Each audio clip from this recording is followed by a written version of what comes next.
If you take a look at the next 25 years, fundamental changes, major opportunities await you. Every one of you in your organizations, you want to fundamentally transform your company. When you're focused on fundamental transformation, I want you to take a look at your strategic plan for 2009. Take a look at the projects you're going to implement in 2009. And try to put those projects into 3 boxes. How many of the projects you're going to implement in 2009 will be in box 1, which is all about managing the present, improving the performance of today's businesses? How many of the projects you're going to implement in 2009 will be in box 2, which is about selectively forgetting the past? And how many of the projects you're going to implement in 2009 will be in box 3, which is about creating the future? Why do companies find it so difficult to do a good job in box 2, box 3, while they're focused on box 1?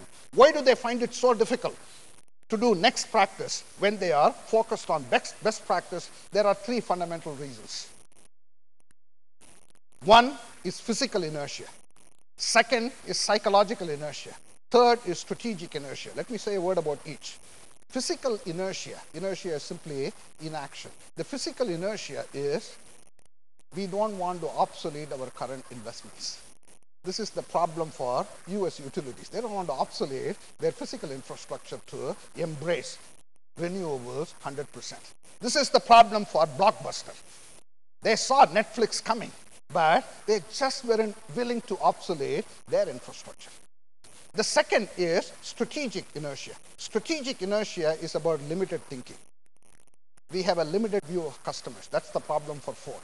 We have a limited view of competition. We have a limited view of demographics. We have a limited view of technology. The best example, obviously, is railroads. They used to think other railroads were their only competitor. They thought things which were flying on top of the railroads have nothing to do with their business. The 3rd is psychological inertia. Psychological inertia is mindset. Probably the easiest way we can understand psychological inertia is, I have seen many companies go through major change process, major transformation. But they will put the same people in the new job, call them something different. If you're going to put the same person in a different box and call them something different, how will change happen? Kodak. As you well know, Kodak invented digital cameras. In the late 70s, it was Kodak which invented digital cameras. But the mistake they made was handed over that business to the person who was running the 3-inch yellow film business and say, make it happen. If I'm running the 3-inch yellow box and somebody gives me the digital business and say, make it happen, there is a psychological inertia. If we want to overcome these inertia, then I say the strategy conversation has to hit upon 5 bullets. Bullet number 1, non-linear shifts. Do we have a shared point of view in the telecom sector, in the clean tech sector, in the healthcare sector, as to what the fundamental changes which are going to transform our industry? Bullet number 2, strategic intent. What is our intent given these non-linear shifts? Incidentally, the best example of strategic intent is Tata Motors' $2,000 car. Intent is the big picture. It's not the details. Can you draw a visual picture of what your company can become in 2030? John F. Kennedy, man on the moon statement. We will put a man on the moon and bring him back before the end of this decade. Think about why did the country get so excited? Certainly when he said bring him back, that added to the excitement, I'm sure. But the visual impact of that. Do you have a strategic intent?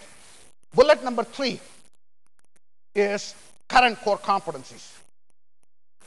Do we have a shared perspective about what our capabilities are?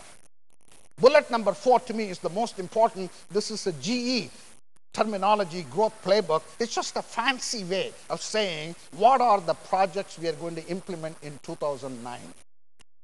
And the projects we implement in 2009 has to have some bearing on the first 3 bullets. Therefore, they have to be in 3 buckets. Bucket number 1, how many projects in 2009 will be in Horizon 1. The projects you are implementing in Horizon 1 are really to strengthen your core business.